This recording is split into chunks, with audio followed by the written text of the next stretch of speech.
nga yan, ha? Ito sa pagita mo, ha? Ito? Ganyan ang dapat dito. Yan, dapat. Kinakain mo yan. Ito, kainin mo. Huwag mong iluwa. Yan. Lamunin mo yan. Kasi naman total, di ba? Mukha kang kambing. Kambing na pula.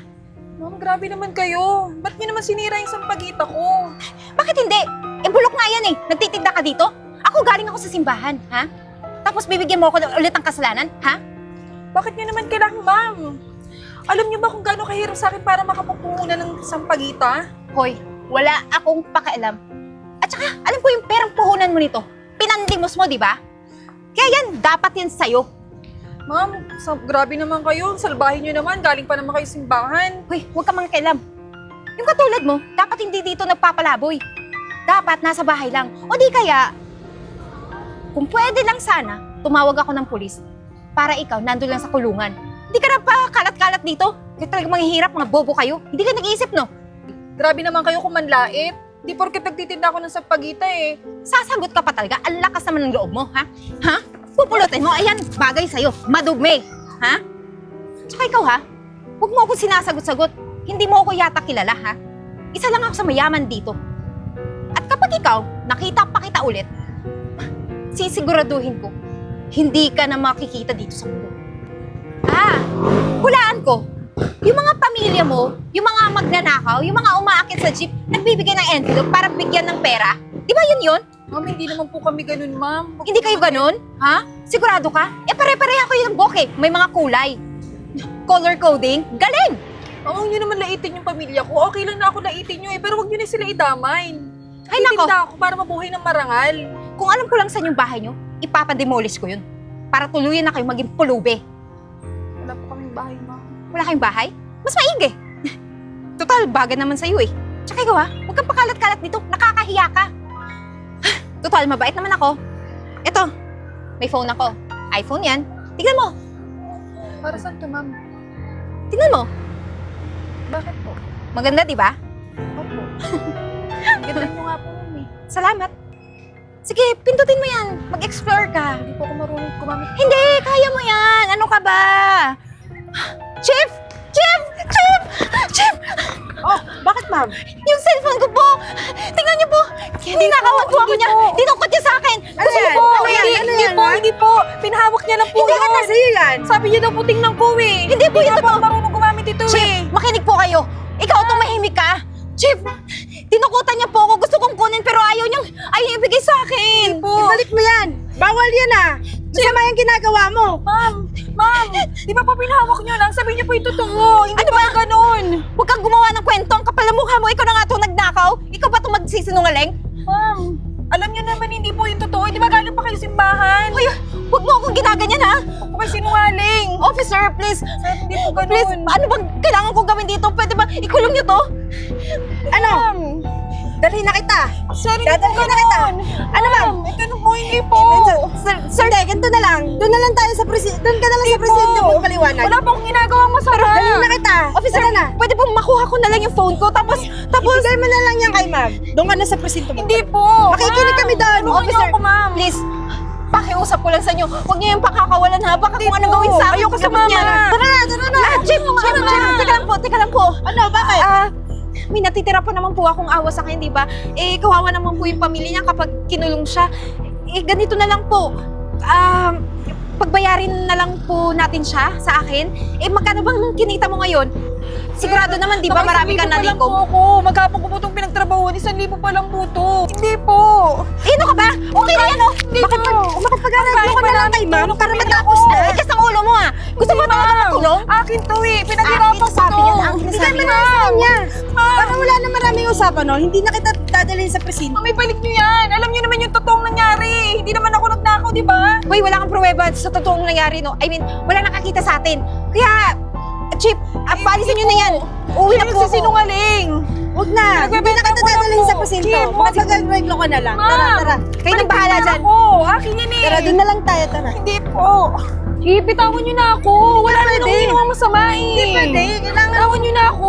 Kinuha nyo na nga yung pera ko. Pinagbayad nyo na nga ako eh. Bitawan nyo na ako. Maawa lang kayo sa akin, sir. Kailangan natin Kinuha nyo na nga yung kita ko eh. Huwag nga. Chief. Tara na, sumama ka na. Chief, Ayoko sumama. anong nangyari dito? Sir Renz, pa pala yan. Sir. Anong nangyari? Sir, Ito kasi may ginawang kasalanan eh. Kinuha yung cellphone ng babae. hindi po totoo yung, hindi ganun yung totoong nangyari. Kinuha mo ba talaga? Hindi po, kinita ko yun eh. Pinagpaguran ko yung pera na yun, yung 1,000 na yun. Nalilito ako. Ano yung 1,000? Pinagbentahan ko po yun. May nakita po kasi akong babae kanina. Pininaalok po siya ng sampagita. Tapos nagalit po siya, sinaktan niya po ako. Tapos bigla pong dumating si Chip. Pinagtulungan ako nila ako. Kaya, Sandali lang, Chip, nalilito ako. May nanakit sa kanyang babae na nagtitinda siya ng sampagita tapos ngayon kinuha yung kita niya. Tama ba? basta pagdating ko, hawak-hawak na niya yung cellphone ni ma'am. Pinagbentahan po nila ako eh. Pinagbintangan kang nagnakaw ng cellphone tapos kinuha yung kita mo. Yun ba yun? Opo. O sige na, Chip. Ako nang bahala dito, ha? Kakausapin ko na lang to. Ako nang bahala. Okay, sige. Sige na, sige na. Ako nang Alis bahala na dito, ako. Chip. Miss. Hindi naman hindi ko naman alam yung nangyari talaga. Hindi ko naman nakita kung ano yung totoo. Pero mukha namang sigurado ka ba na hindi mo ninakaw yung cellphone? Hindi po. Mabuti po akong tao. Kahit na mahirap lang ako, hindi ako gumagawa ng masama sa iba kong kapwa. Ganun ba? Yung kinita mo, magkano ba yun? 1,000? Sabi, 1,000 po. paano ngayon yan? Wala ka ng kinita. Yun na nga din po eh. Ano Hirap ba nangyayari sa'yo? Asan ba yung pamilya mo? Yung magulang ko po, yung mama at papa ko po, matagal na silang patay. Ngayon po, yung mga kapatid ko, tinutulungan ko na lang po sila. Wala na rin po kasi, ako na lang yung inaasahan nila eh. Panganay po kasi ako eh. Ganun ba? Opo. Ang sideline mo, nagbebenta ka na ng sampagita, Opo, namamalimos kaya nga ka. Ang hirap-hirap na nga po ng buhay. Tapos may mga ganyan tao pa po na ang sasama. Naiintindihan kita. Hindi naman din ako mayaman agad. Naghirap din ako nung umpisa. Pero kung gusto mo para matulungan kita, bukas may yung kanto doon, yung may grocery store na maliit. Opo. Pumunta ka doon. Naghahanap kasi ako ng empleyado sa bago kong business na bubuksan. Mga simpleng trabaho lang, kayang-kaya mo. Kahit pa Talaga paano may po? maging regular kang trabaho. Tutulungan niyo po ako? Kahit hindi niyo ako kilala? Miss, mukhang kailangan mo ng tulong. Maraming Para naman, hindi ka na naaano dito sa daan. Sasaktan ka pa ng ibang tao, sabi mo. Kaya nga po eh. Maraming salamat po. Ano nga po ulit pangalan niyo? Ako si Renz. Ako po si Kat. Maraming salamat po. Oo, Kat. Mamaya magwi-withdraw ako doon ng pera. Abangan mo na lang ako doon sa may malapit na ATM dyan. Abutan na lang kita para bukas may pamasahe ka rin papunta dyan sa grocery. Maraming salamat po. O sige na, Kat, ha? Oh, thank you talaga. Buti na lang may mga kasing bait ni Sir Renz na handang tumulong. Maraming salamat talaga. Nakakapagsimula na naman ako nito. Wow, ang ganda naman dito. Walang upuan? Pwede na nga to.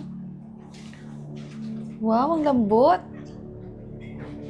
Hoy, teka lang.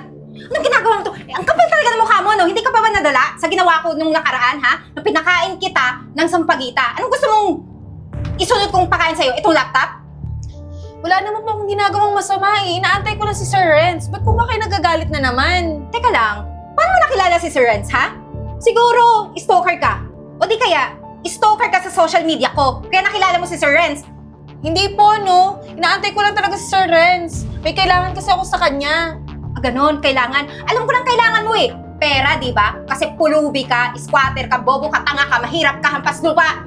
Grabe naman po kayo magsalita. Parang sobra-sobra naman po yata yung ginagawa niyo sa akin. Hoy, nagsasabi lang ako ng totoo. Kaya tanggapin mo yan. Sa bagay, ang katotohanan, masakit. Kaya kumanta ka sa akin mamaya, isusumbong kita kay Sir Renz pag dumating yon. Ano? Eden, ano nangyari dito? Ba't ang lakas ng boss? Sinisigawan mo siya. Bakit hindi, sir? Tignan mo, nakaupo na dyan sa upuan ko. Ang kapal na mukha. Ako naman kasi nagpapunta sa kanya dito. Nakita ko to sa daan. Kawawa naman. Alam mo ba, sabi niya sa akin, may babae daw na nagpakain sa kanya ng sampagita tapos nilait-lait daw siya. Tapos, yung kinita niya na 1,000 ng araw na yon, kinuha daw ng masamang babae na yon. Abay, malay ko dyan. Palibhasa, ganun mangyayari sa kanya kasi, tingnan mo, namamalimos lang. Tsaka sir, hindi ko nababanggit sa'yo. Yung phone ko, dinukot niyan. Siya yung nagnakaw sa phone ko. Mabuti na lang may pulis na dumating. Sandali, nalilito na ako, Eden Yung phone mo, so ibig sabihin ikaw yung babae na tinutukoy niya? Hindi Na ako yun, masama? no? Siya yun, Sir Renz. Siya yung nagpakain sa akin ng sampagita. Tapos pinagbintangan pa akong Ang magnanakaw. kapal talaga ng mukha mo. Ikaw, lumayas ka nga ditong babae ka. Nagagawa ka ng kwento eh. Eden, ikaw ha? Sumusobra ka na. Yung mga pananakit mo sa kanya, hindi ko na kaya i-tolerate yan ha. Pati yung mga pambubuli mo sa iba pang empleyado dito. Uy, teka lang, sir. Wala kang pruweba sa ganun, no? Akala mo ba, hindi ko alam? Ang dami nagsisend sa akin ng mga CCTV report ng mga pinanggagawa mo.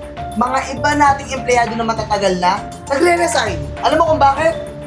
Dahil sa'yo. Teka lang, sir. Hindi naman siguro lahat ng rason kung bakit sila na ganun dahil sa akin. Dahil sa'yo, dahil sa mga pananakit mo sa kanila. At saka hindi lang yun ha, yung mga sales report at yung mga income ng kumpanya ko, ninanakaw mo. Teka lang, sir. Sino naman nagsabi niyan? Masyado kang paniwalain. Ganun pilosopo ka pa ha? Loloko-lokoy mo ba ako? Ngayon, etong babae na to, kaya ko siya pinapunta dito. Kasi siya na yung bagong ipapalit ko sa'yo. Teka lang, sir. Kailan lang kayo nakakilala niyan? Ako matagal na ako nagsiservisyo dito. Tsaka, ito, i-hire mo. Iba ka naman, mas malalayo pa yan sa gagawin niya sa akin. Pag nanakaw pa yan, buong company mo nanakawin. Ay nako Eden, nagsasawa na ako sa mga sinasabi mo. Naririnig na rin ako sa boses mo. Etong taong to, mukhang di mapagkakatiwalaan, sabi mo, di ba? Oo, Pero willing yan matuto. matuto. Wala nga yung pinag-aralan. Bobo nga yun eh. Yung bobo, pwede mong maturuan. Pero yung masamang ugaling tulad mo, wala na. Wala nang pag-asa yan. Kaya alam mo, mabuti pa mag-empake ka na lahat ng gamit mo dito. Tanggal ka na sa trabaho. Teka lang, At sir. ipapakulong pa kita. Naku, sir, huwag naman po. Eh, sir, huwag niyo naman akong tanggalan ng trabaho. Paano na po yung pamilya ko? Ano? Makikipagmatigasan ka pa sa akin ngayon? Umalis ka na. Teka lang, sir. Umalis ka nang sabi. Kasalanan mo to eh. Naririndi na ako sa'yo. Ay, nako, Kat. Maraming salamat sa pagpunta mo ngayong araw. At saka sobrang pasensya ka na sa ginawa ng empleyado kong bastos na yun, ha. Di ko alam na siya pala yung nambuli sa'yo sa daan na nagpakain ng sampagita. Hayaan mo na yun, sir. Okay lang po yun. Tsaka naka-move on naman ako. Napatawad ko na siya. Hayaan mo, Kat, babawi ako sa'yo. Ngayon, alam ko, mag-a-adjust ka pa ng malaki kasi alam ko, hindi mo naman pa alam yung mga gagawin dito. Pero may magaling akong trainer na magtuturo sa'yo. Mabilis ka naman mag-pick up, ano? Tama? Opo, sir. Syempre naman. Sige, Kat, pagbuti mo sa trabaho mo, ha. Ngayon, ipapakilala na kita sa mga bago mong makakasama at yung trainer na magaling. Sige. Ready ka na? Opo. Thank you. Alam mo, Kat, ang galing-galing mo talaga sa business. Sinong mag-aakala na nagbebenta lang ng sampagita na noon, mahal ko na ngayon. Uy, grabe ka naman. Ano ka ba? Lahat ng to dahil sa'yo. Kaya alam mo, sobrang thankful nga ako eh. Nakilala kita eh. Ay, nako, Kat, mas thankful ako nakilala kita. Eh, ang dali-dali mo naman palang turuan eh. Kung hindi naman dahil sa'yo, hindi mag-i-increase yung sales ng company natin. Hindi dadami yung franchise ng business natin. Hindi dadami yung kliyente ng mga sinusuplayan natin ng mga karne at mga furniture. Sa bagay. Pero thank you pa din ah. Thank you, mahal. Thank you din sa'yo, mahal. O, tara na. Teka. Sir Renz, Eden? Ano nangyari sa'yo? Siyempre, kung ano nakikita mo, ito na ako ngayon. Teka lang, sir. Bakit mo siya kasama? Huwag mo sabihin, kayo na. Matapos mo siyang... Bakit? May problema ka kung kami na? Kasi, nagtitinda lang yun sa pagito, wala yung pinag-aralan. Nagtitindi siya ng sampagitan noon. Ninulungan ko siya, binigyan ko siya ng trabaho. Alam mo ba yung ginawa niya? Nilampasan niya pa yung mga ginagawa mong trabaho sa opisina ko. Dahil kay Kat, lumakas yung sales. Dumami yung kliyente ng mga sinusuplayan namin ngayon. Pero ikaw, anong ginawa mo noon? Nagnanakaw ka. Tapos si Kat, nagsabi siya sa akin, ang liit pala ng mundo, no? Ikaw pala yung dahilan nung araw na tinulungan ko siya na yung kinita niyang 1,000, kinuha mo pa. Tapos pinakain mo pa siya ng sampagita. Di ba, Kat? Ikaw, napakasumbungero mo talaga, no? Papasimpatiya ka sa mga tao. Dito pa sa Serco. Alam mo, dapat nga ako nasa posisyon hanggang ngayon eh. Inagaw mo lang. Mga opportunista talaga itong mga squatter na to. Eden, hindi ka pa rin talaga nagbabago, no? Namamalimos ka na lang, makapagsalita ka ng squatter. Eh, bakit? Saan ka ba nakatira ngayon? Wala ka nang pakialam. Sa yung babaeng yan, kahit anong gawin niya, squatter pa rin yan. Kahit anong gawin ng pagpapaganda, squatter ka pa rin. alam mo Eden, ang ganda-ganda mo pa naman sana eh. Tsaka alam ko naman na matalino ka. Pero sana, ginamit mo yung ganda mo, tsaka yung talino mo. Hindi ka naging masamang tao, hindi ka nangaapak. Na kahit ba, titinda lang ako ng sampagita, hindi mo ako inapakapakan. Yung pagkatao ko, yung pamilya ko. Wala namang masama eh, sa pagtitinda ng sampagita. Tama si Kat. At saka, libre lang maging mabuting tao. Maging mapagkumbaba. Tingnan mo nangyari sa'yo ngayon. Kinarma siya. Si Kat, nagkaroon din ng good karma kasi mabait siya. Alam mo, Eden, sana magbago ka na. Tuwad mo nang ginagambala yung gabi namin ni Kat. Tara na, babe. Kaya mo na siya. Kala mo nung bagay sila.